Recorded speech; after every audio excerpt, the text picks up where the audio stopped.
Welcome sports fans to GenX Classic Sports, where we bring the nostalgia of our sports-filled youth into the present day. Do you remember when football players wore stickum?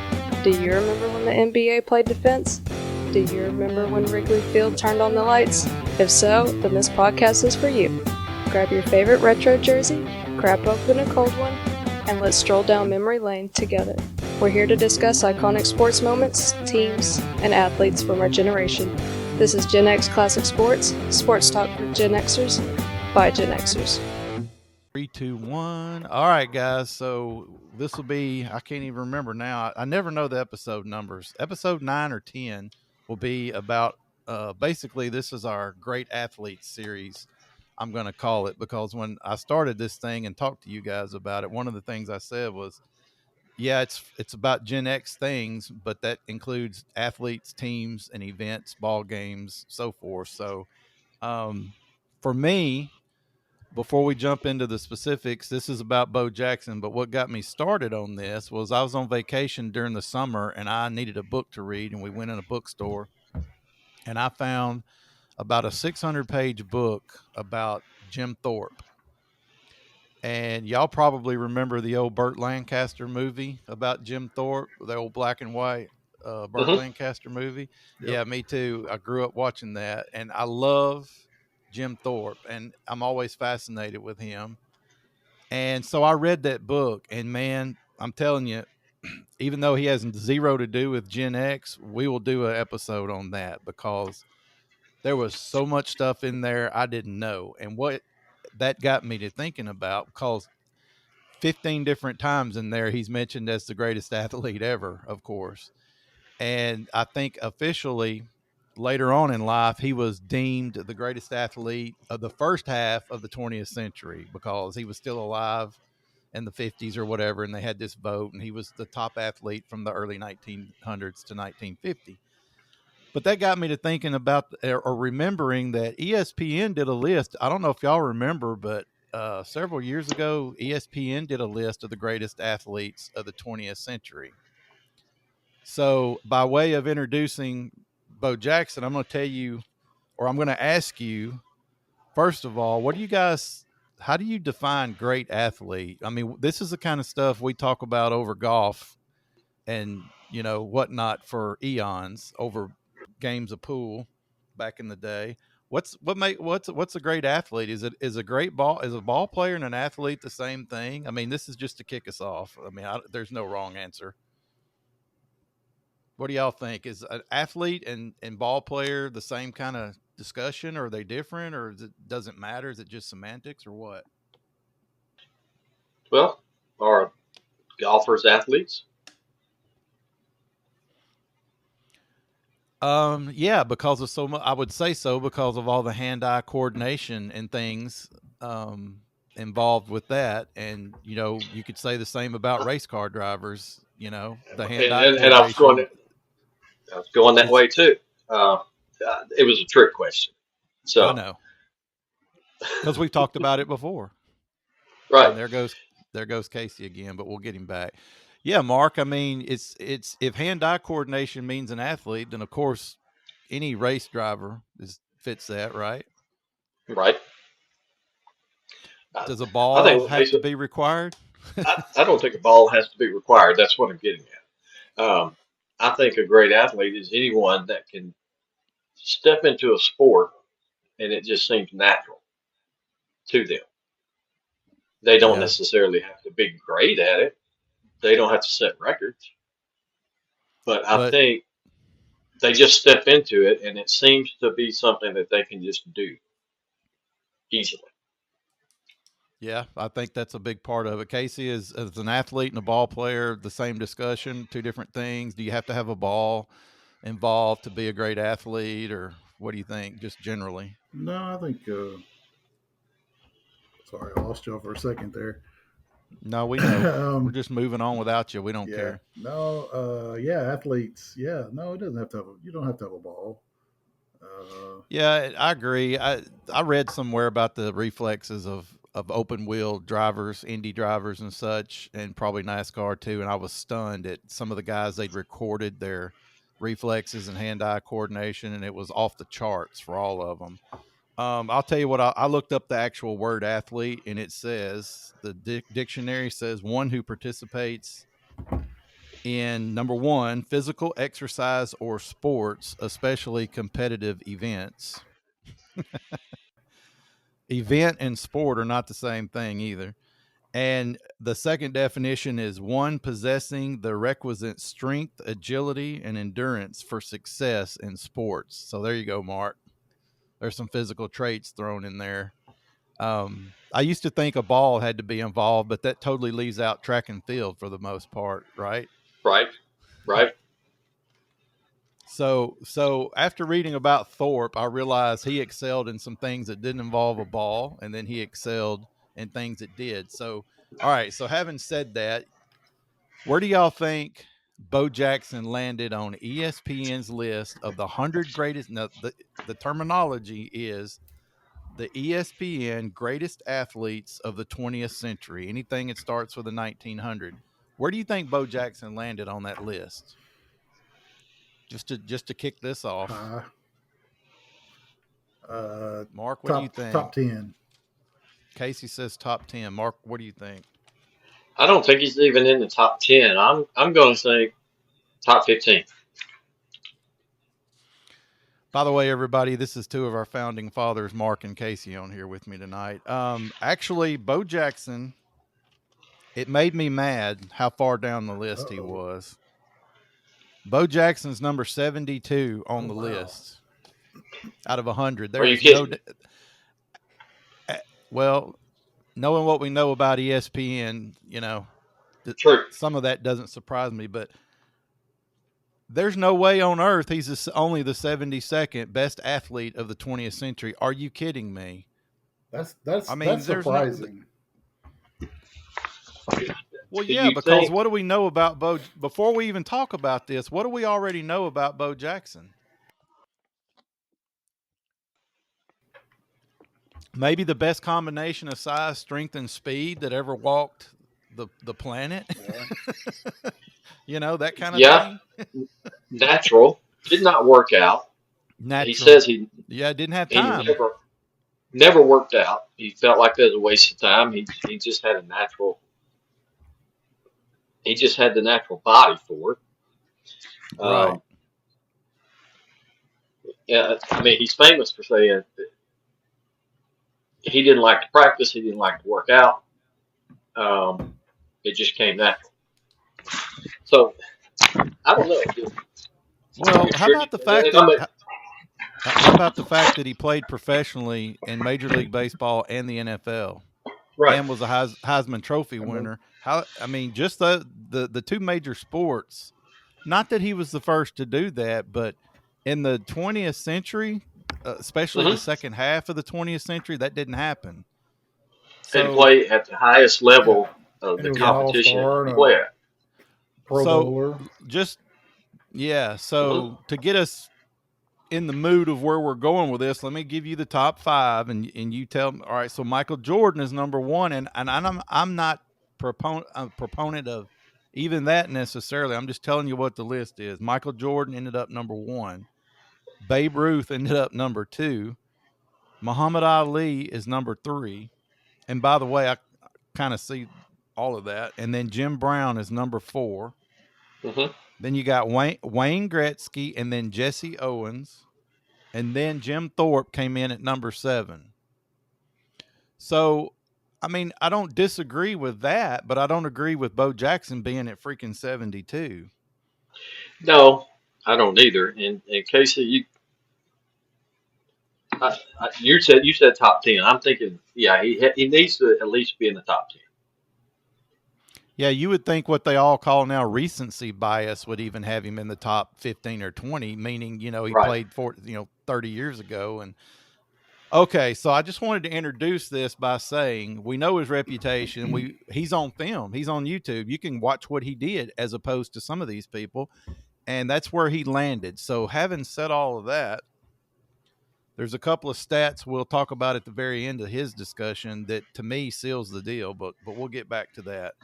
All right, so y'all looked at the notes. I I think we all knew Bo. He's born in 1962 in Alabama. I think we all knew that he was actually not much older than Mark and I. Really, he's not that much older.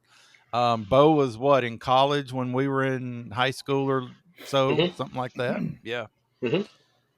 I don't know how you pronounce this, but for those who don't know, he played at, is that McAdory or McAdory High School? McAdory, McAdory or McAdory High School. I really don't know. I don't either, but he, in football, I couldn't find a ton of stats, but it said he had, the typical 1,000 yards rushing. He had one thing that popped out was 10.9 yards a carry in high school. That's pretty good. 17 touchdowns. I mean, there's tons of guys that do that, but I did think it was interesting that he played running back, defensive end, kicker, and kick returner. I thought that was pretty cool. I'd never heard that he was. Had y'all ever heard he played kicker? Nope. Yeah, I underlined that and said, had no idea. In other words, he never came off the field. No. He never came off the field, and I didn't look up what size classification he played in, but I mean, they take football in Alabama pretty seriously. So even if it was 2 or 3A, he's never coming off the field for sure. I didn't find. I'm sure it's out there, but I didn't take the time to look for any footage of him or anything playing high school ball. I'm sure there's some out there for football. Baseball, anything jump out at you from his baseball career that I mentioned in the notes from high school?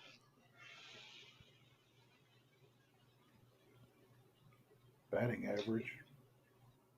Yeah, he batted 500, and once again, I don't care what class you're playing, 500 is a pretty dang good bat. It's a pretty good batting average. With 20 home runs, I don't see it on the notes here, but I was just doing some research myself before we got on here, and I didn't write it down. I love it. How many no hitters did he throw in high school? Did you see that? I have. Okay, in my mind, I thought I've read that before, that he had some and was an excellent pitcher, but I didn't have that in my notes. But I thought I had heard that before. I'm going to look it up real quick. Well, along those lines, obviously he could pitch. It said he struck out 14 in their county championship game, which is nothing to sneeze at either at any level. And we glossed over it, but he tied the national record for home runs in a season with 20 home runs. Even now with the phenomenal bat technology that they have, 20 home runs is pretty good, isn't it, Casey? Right. Yeah. I didn't play with anybody. None of us ever at our school knew anybody hit 20 home runs for sure. And we had pretty good baseball teams. So that's a lot of home runs for a high school kid.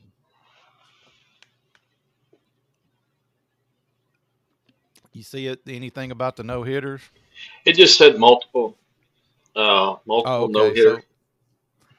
Well, I mean, there's video highlights of him throwing from the outfield in major leagues, and obviously he gained arm strength, but the guy had an absolute cannon from the outfield. I mean, I could watch video all day long of him throwing people out from right field to third and from center field to home and that kind of stuff. He had a cannon. Casey, did you know BoJackson ran track, or does it make sense to you that he ran track in high school? I mean, it makes sense being the athlete that he was. I didn't know that. Yeah, there was something about that that's pretty funny. The note at the fourth bullet note on his high school career was, he won the decathlon twice. Yeah, he won the triple jump, state record triple jump. Yeah, he had a state record in the high jump. None of that surprises me. But the note that I laughed the most about was that he hated the 1,500 meter run, part of the decathlon, so much that he made sure he had enough points accumulated to not have to run it at all because it was the last competition. I mean, impressive. You know who else? Do you know who else I've read that about? Jim Thorpe. He did the same thing. And it makes sense when you think about how they're built. Bo was Right. very, very muscular and heavier, 220 pounds. There's no way he liked the distance running. There's no chance he liked distance running. And Jim Thorpe did the exact same thing. Jim Thorpe won all of his HEP and decathlons by avoiding the final event, which was always the distance run, by scoring enough points to win it without having to do it. I thought that was, I mean, that's just hysterical to me. So Bo's no dummy. He knows to avoid that dang long run. Did y'all know the bullet point down at the bottom of his high school about when he got drafted out of high school? Did y'all know that? Yeah, that I did know, Yeah, I but I thought it didn't. was very interesting. Casey, did you know that he got drafted by the Yankees out of high school? Bo No, did. didn't know that. No, I didn't either. And by the way, take note of what round it was in. Second round in the 1982 Major League Baseball draft. That dude could play some baseball if he got drafted that high. Just to jump in here, I'm going back and looking at something. I was trying to find that the what I learned about the no hitters, and this is funny. It's a story written here about his high school career, and it said BoJackson attempted to steal 91 bases in high school. He attempted to steal 91. He stole 90. Mm-hmm. He got thrown out once. That's that's, that's pretty good percentage. And I don't know how big he was in high school, but I'm assuming that was 200 plus pounds coming at you around, every time he did. Because, he was 220 or 30 in the pros. He had to be 195 and up, in high Yeah, school, you would think. sure. Which begs the question: if we see that he was that good at running bases and therefore got drafted in the second round and could hit home runs and hit for average, he got drafted in the second round. So does it make you wonder why the hell did he go to Auburn to play football? I mean, did you ponder that at all? Because I did. Second round's pretty high, and Yeah, nice contract. I'm sure. yeah, I I'm mean, it sure. makes you wonder. I'm sure. He could have made some money going straight to Yeah, I mean, the there's a Yankees. sign. Yeah, there's a signing bonus there, but maybe he didn't feel like he was ready, and who knows? I've never read or heard him talk about it, but maybe he just loved football more. But second round, that's pretty salty out of high school. Okay, so that kind of does away with high school. What do you guys remember about Bo in college? I mean, I guess I should say it this way. Do y'all have a first memory sort of BoJackson period? I'm assuming it would be college, but any thoughts? Have you thought about just kind of where you heard of the guy or whatever? I don't know. I don't really remember watching him too much in high school, unless he was playing like LSU or Arkansas, somebody that I was probably watching at that time. I just knew he was good. Yeah, Casey, you're younger than us. Do you have any Yeah, memory of him? not really in college. If I'm not mistaken, Auburn played Arkansas in Memphis or something one year in a bowl game, maybe the Blue Bonnet or something like that. Does that ring a bell at all? Yeah, Because that's not the Blue sounds. Bonnet. Is that the Blue? Is that the Blue Bonnet? No, that's Liberty, Mm-mm. right? Yeah, Liberty Bowl. Hmm. Yeah. So Arkansas played him in a bowl game back then. Man, Arkansas fans hate me because I always stumble over these simple things, but I can't remember what bowl it was in. I know the Liberty is in Memphis. I just don't remember what bowl they played them in. Anyway, I remember him from back then because of that game. That's where I sort of started hearing about the running back. But who was the big running back in the SEC right before him? I mean, they kind of came in there one right after the other. He was right after Herschel. who? Is it Herschel? Herschel. Herschel. Yeah, I mean, Bo came in there right after Herschel. And who was one of Bo's teammates? Speaking of two sport athletes, who was one of Bo's teammates that ended up in Major League Baseball? Oh, I think they were teammates. Frank Thomas. Didn't he play baseball and football at Auburn both? I want to say you're correct. I think they overlapped at least a year. I mean, I didn't look it up. I'm just going off of fuzzy memory here. But Frank obviously picked well when he chose Major League Baseball, but I thought he played tight end or defensive tackle or something at Auburn.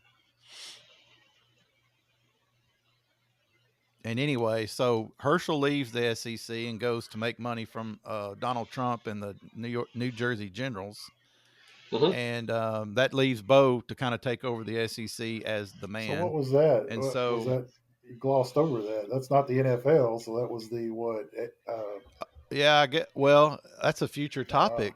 But yeah, also during the Gen X days when we were younger, the USFL rose up and Mm-hmm. Herschel, instead of going to the NFL, Herschel got drafted instead by the Spring Football League, the USFL, and that was owned by Donald Trump, New Jersey Generals, and I believe Doug Flutie was their quarterback, and Herschel was their running back, if I'm not mistaken. I don't remember and that. There were a lot.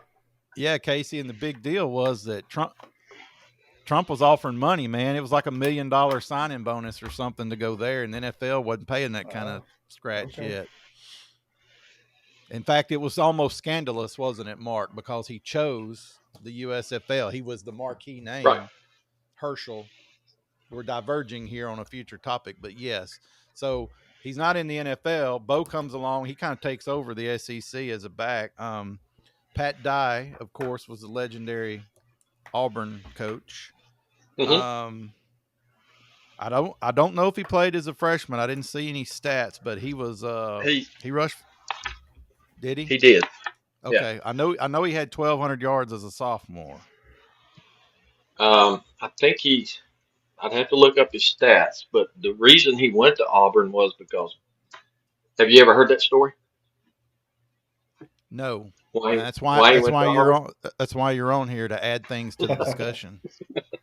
So, of course, he was from Alabama. His family, huge Alabama fans, love Paul Bear Bryant. Bryant came in, recruited him, sat at his kitchen table, looked him in the face, and told him that he did not play freshman. Never had, never will. Oh. And you will not start, but you will start as a sophomore. So he left. Pat Dye came in and said, you will start as a freshman. You will play. And that's why he went to Auburn. Wow. I've never heard that. That's great. Yeah, he said his family almost disowned him over it.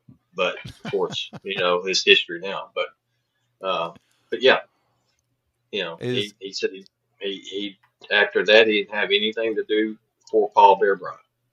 Was that just a standard Bear Bryant tradition, rule? That's standard, what I understood. whatever you want to call it. Mm-hmm. Really? Yeah. You just back then he didn't play freshman. You sat on the bench and you learned and you earned your spot. Bo knew he was good enough to not have to do that. I mean, I would think you make exceptions when you can look at Bo in street clothes back then and probably tell there was something special about the dude. Right. You would think he would. Well, that totally makes sense. He rushed for. I didn't have numbers as a junior, but as a senior, he rushed for 1,700 yards. That's a lot in an 11-game season. He rushed for 829 yards and 9 touchdowns in 1982 as a true freshman. Okay, so 9 touchdowns. He went 800, then he went 1,200, and then I have another gap, and then he went 1,700. So, right. By the time he got to his senior year, I knew who he was, because he was on some of those Saturday afternoon LSU, Auburn, whoever games, and was in Sports Illustrated, and you know who he was. I'm gonna say, and I didn't look it up, but I'm gonna say 6 feet tall, 225 pounds, probably. 6'2", 230. Okay, so 6'2", 230. Wow, he's taller than I thought he was. Okay, we'll get to how that affected his size in a minute. So 1985 rolls around and he won the Heisman Trophy. I guess that was, I didn't look up who all was in the running, but that was probably a no-brainer if he had 1,700 yards rushing. So Chuck Long from Iowa. Chuck So Long Chuck from Iowa. Long Okay. from Iowa was the runner-up, but it was close vote. And I can't tell you who Chuck Long is. Chuck Long had blonde curly hair, quarterback for Iowa Hawkeyes. Was Hawkeyes, is that right? Yeah, Iowa. Yeah, Hawkeye. And yeah, not Iowa State. He was Iowa, and he played very sparingly in the NFL. I can't remember who drafted him, but he did not do much in the NFL. So I think they called that one correctly. Okay, so Bo is at Auburn. He's playing football. That's the easy stuff to know. But Bo did other stuff too. His first 2 years, he ran track to no one's surprise. And he qualified for the 100 meters both of those years. I didn't see that he ran the 100 meters in the NCAA trials. I just said that he qualified for them. So I don't know if he ran them or not. I didn't get that information. And if he didn't, my guess is it's because of the other third sport that he was playing in college, which was baseball. Here's a couple of other notables from that Heisman Trophy. 85, Chuck Long, BoJackson. Who else you Vinny got? Testaverde, Jim Everett, Chris Everett, and Thurman Thomas. Yeah, Vinny Testaverde, that scrub that only lasted about 20 years in the pros. Thurman Thomas had 1,553 yards that year. Wow, Thurman Thomas had a big year, didn't he? That's Thurman Thomas played in 4 Super Bowls and is in the Hall of Fame, if I'm not mistaken. Is he in the Hall of Fame? I don't remember, but he was obviously a quality back. Okay, so he wins the Heisman. That's his senior year. But meanwhile, he's running track, one of the fastest dudes in the country. And he played 3 seasons of baseball, and there was a complete controversy there that I forgot about, but I looked it up. I don't know if y'all looked any more into it than my notes. But between being injured and things like that, he basically played 3 seasons of baseball at Auburn. And that's because he was shut down ineligible most of his senior season, meaning at some point they shut him down after he started that season because he visited the Tampa Bay Bucks on a pre-NFL draft visit to Tampa Bay, and they shut him down. Now, so let's stop a minute. So the controversy was, I heard him say this in an interview. I did watch this. He said that the guy that he assumed was going to be his agent and the Tampa Bay Bucks all assured him that it was okay for him to visit their facility. Now, think about it. The draft is in April. They're playing college baseball. Somewhere in all that post-New Year time frame, he goes and visits the Bucks.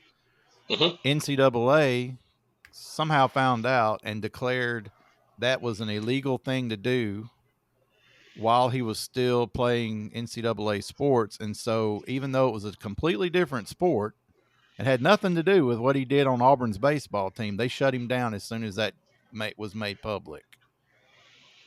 Right. And so, do you remember that kind of mark at all from back then? I don't remember it, but later on there's some things that came out that I do remember, and it kind of made sense. Yeah, I've seen interviews and just documentaries on it. So yeah, I mean that's how I found out about it. So it was obviously after football season. So he as a junior at Auburn, he batted .400 in a 42 games. That's pretty good. I mean, the SEC has pretty good baseball, you know. He batted .338, I think, for a career at Auburn. Nothing to sneeze at. And he had 17 home runs in one season at Auburn. So the average was good. The power's there, obviously. And he's probably swinging those old gray Eastons with the green print on them, if I'm remembering correctly, what I would call a dead bat. So here's what happened. I don't know if y'all read any more into it, but here's what happened over the Tampa Bay deal. So they kick him off of the NCAA, comes down hard on him and says, you're done with baseball. He gets so mad at Tampa Bay that now it's April. He's the Heisman Trophy winning running back. The NFL draft is coming up, and Tampa Bay is still communicating with him and said, we're going to draft you, because they had the number 1 overall pick in the 85 draft. And they said, we're going to draft you. And Bo told them, if you draft me, I will never play a down for you, because you got me kicked off of Auburn's, you shut down my baseball season. I will never play for you ever. So don't bother drafting me. Anybody know what happens? They drafted him anyway. Yeah, that's right. They drafted him anyway. And so he just goes to play baseball. Right. So it's I'm not making it sound very dramatic, and that's my fault. I'm not good at storytelling this because I'm not always sure of the dates. But yeah, so they get him shut down. They tell him they're going to draft him. He tells them not to. April rolls around, and what they do, they draft him anyway. By the way, on the way to doing that, they had a senior day at Auburn where he ran a 4.13 40-yard dash. Is that still? I read somewhere where that was the fastest ever. Does that still hold? Well, there's NFL combine times, and then there's pro day times. His was technically a pro day and not at the combine, I don't think. So he didn't make the combine record, but as far as pro days, I don't know anybody that's ever beat that. But I mean, these things get exaggerated over time. But if this is an exaggeration, I saw in an interview, I don't know where I saw it, I don't remember. But it was Bo saying this. He said, yeah, he was clocked at 4.12, but he was also clocked on another at under 4, like 3.9. Well, that's probably stretched over. That's stretched a lot, but I mean, that's just, Yeah, I mean, it doesn't still, matter. I mean, even if the 4.12. Even if that's exaggerated by a little bit, it's still sub 4. Let's even say it's still sub 4.3. That's Olympic level standard. Running for a 230-pound dude. Okay, so that's phenomenal. So I know. Yeah, so he runs that before the draft. It's insane. That kind of surely they'd never seen that. They couldn't have ever seen a guy that big run that fast. Yeah, I mean, I've seen Casey stretch it out to. I know I've seen him run probably 4.3 at one time. Casey? No, I don't think so. Yeah, our Casey. I don't think so. Yeah, I could probably run 4 minutes and 30 seconds in a 40. Coach Wayman said Yeah, his internet failed again. Oh, okay. He's not on here. Okay. So Mark. He'll get on when he can. So so they drafted him anyway. So you were right. You've already said Coach it. Wayman, Wayman used to say they clocked me with a sundial. Yeah, a calendar. Hourglass. Yeah. So Tampa Bay made him mad. They drafted him. He said, "I'm not playing for you. You got me suspended." All right, guys. So I think we're going to stop right there, and we will pick this discussion up on the next episode with BoJackson Part 2. I appreciate you guys joining me today, and that was a good one. Thank you for joining us on GenX Classic Sports, where nostalgia meets the thrill of the game. Tune in next time for more insightful discussions and memorable moments, brought to you by Pine Street Productions. Until then, stay passionate about sports and keep the memories alive.